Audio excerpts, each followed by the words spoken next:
Hey guys, welcome back to the channel. It's a beautiful day outside today. Look at all the mud butts over here. But today we're going to be talking about this beast right here. This is my 2004 Mustang GT. And so today I'm going to be talking to you about why I think Mustang, the 99 to 04 Mustang GT, or any Mustang's really a good project car. So the first thing I'm going to tell you is they're affordable.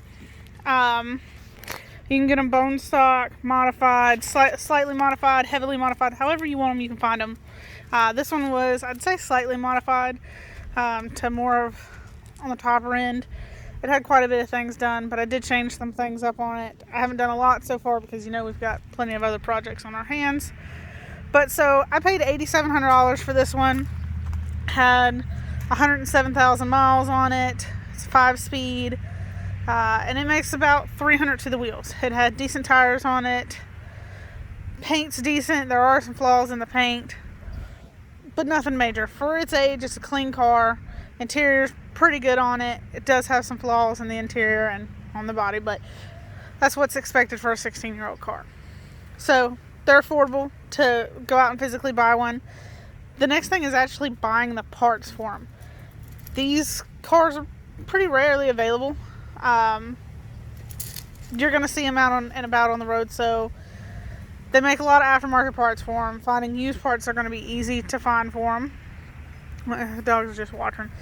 So finding used parts is going to be easy for them. If I slam this thing into a wall more, I could probably go buy a whole front end for less than $300 for this thing. We'll say less than $500. I bought like a new set of headlights. They were like less than $150. Tail lights less than $150. The wheels on this car, I think, are around $200 a piece, but they're more expensive wheels. I think so.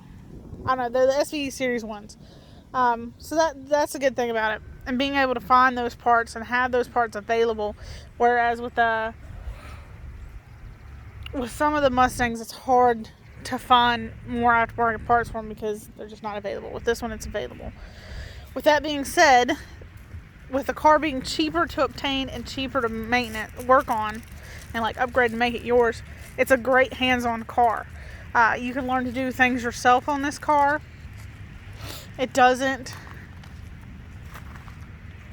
not going to hurt. If you accidentally mess something up, it's not going to cost you quite as much as if we messed up something on Becky or something on the Shelby.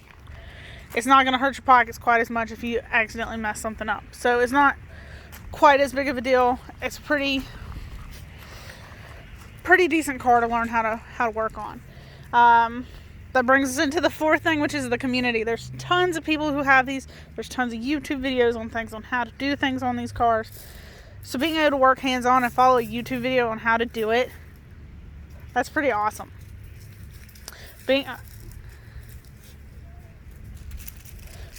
Another thing that falls onto that is not having all the computer systems. It still does have computer systems, but it doesn't have as much as the new S550s or even the SN197s have.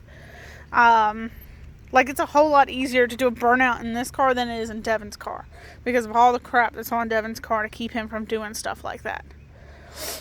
So, all that being said, they're cheap to obtain, cheap to get parts for. You can find information on these cars if you're trying to figure out how to do something, or even if you're like, hey, I want to see what these headlights look like on this car, or what Pro Charger I should go for, turbo, whatever. You can find somebody who's done it. You want to do a coyote swap on one?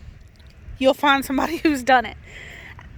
And there's really a big community for these cars. I'm in a couple of groups of like 10,000+ people.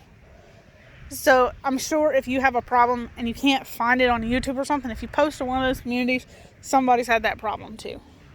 They're a great hands-on car. They're a good-looking car. And overall, I just love mine. It's been good to me. I've had it for a couple of months now.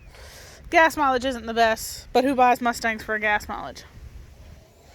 I know I sure didn't.